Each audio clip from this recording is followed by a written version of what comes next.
ಮತ್ತೊಂದು ಕಡೆ micro finance ಕಾಟದ ವಿಚಾರಕ್ಕೆ ಸಂಬಂಧಪಟ್ಟಂತೆ home minister doctor G Parameshwar react ಮಾಡಿದ್ರು. ಕಾಟ ಕೊಟ್ರೆ ಅಂತಹ ಫೈನಾನ್ಸ್ ವಿರುದ್ಧ ಕಠಿಣ ಕ್ರಮವನ್ನು ತೆಗೆದುಕೊಳ್ತೀವಿ ಎಚ್ಚರಿಕೆ ಕೊಡ್ತಾ ಇದ್ದಾರೆ. ಮತ್ತೊಮ್ಮೆ ಲಾಸ್ಟ್ ವಾರ್ನಿಂಗ್. ಈ ಹಿಂದೆ 3 ವರ್ಷ ಶಿಕ್ಷೆ ಅಂತಿತ್ತು, ಈಗ ಅದನ್ನು 10 ವರ್ಷ ಮಾಡಿದ್ದೀವಿ. ಈ ಸಾಲಗಾರರ ಕಾಟ ಈ ರೀತಿಯಾಗಿ EMI ಕಟ್ಟಿಲ್ಲ ಅಂತನೋ ಇನ್ನೊಂದೋ ಮತ್ತೊಂದೋ ಮಗದೊಂದೋ ಮಾನಸಿಕವಾಗಿ ಹಿಂಸೆ ಕೊಟ್ಟರೆ 3 ವರ್ಷ ಅಂತಿತ್ತು ಜೈಲು ಶಿಕ್ಷೆ, ಈಗ 10 ವರ್ಷ ಮಾಡಿದ್ದೀವಿ. ಬಿಸಿ ತಟ್ಟಬೇಕು ಕಾನೂನಿನಂದು, ಹಂಗೆ ಮಾಡ್ತಾ ಇದ್ದೀವಿ ನಾವು. ಈಗಾಗಲೇ ಬಿಲ್ಲು ರಾಜ್ಯಪಾಲರಿಗೆ ಕಳಿಸ್ಕೊಟ್ಟಿದ್ದೀವಿ. ಕಾಟ ಕೊಟ್ಟರೆ ಅಂತಹ ಫೈನಾನ್ಸ್ ಕಂಪನಿಗಳ ವಿರುದ್ಧ ಕಠಿಣ ಕ್ರಮ ಜರುಗಿಸಿಯೇ ತೀರ್ತೀವಿ ಅಂತೇಳಿ ಬೆಂಗಳೂರಿನಲ್ಲಿ home minister doctor G Parameshwar ಹೇಳಿಕೆಯನ್ನು ಕೊಟ್ಟರು.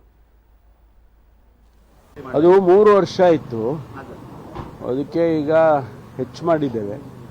3 ಫೈನು ಕೂಡ 5 ಲಕ್ಷ ಮಾಡಿದ್ದೇವೆ. ಅದು ಸ್ವಲ್ಪ ಕಾನೂನಿನ ಬಿಸಿ ತಟ್ಟಬೇಕಲ್ಲ. ಸುಮ್ಮನೆ ಒಂದು ಕಾಟಾಚಾರಕ್ಕೇನೋ ಒಂದು ಕಾನೂನು ಮಾಡಿದರೆ ಅದು ನಿಲ್ಲೋದಿಲ್ಲ ಇಂತಹ ಘಟನೆಗಳು ಅಂತೇಳಿ ಸ್ವಲ್ಪ ಫೈನ್ ಆಗಲಿ ಅಥವಾ ಈ ಇಂಪ್ರಿಸನ್ಮೆಂಟ್ ಆಗಲಿ ಸ್ವಲ್ಪ ಜಾಸ್ತಿ ಮಾಡಿದ್ದಾರೆ.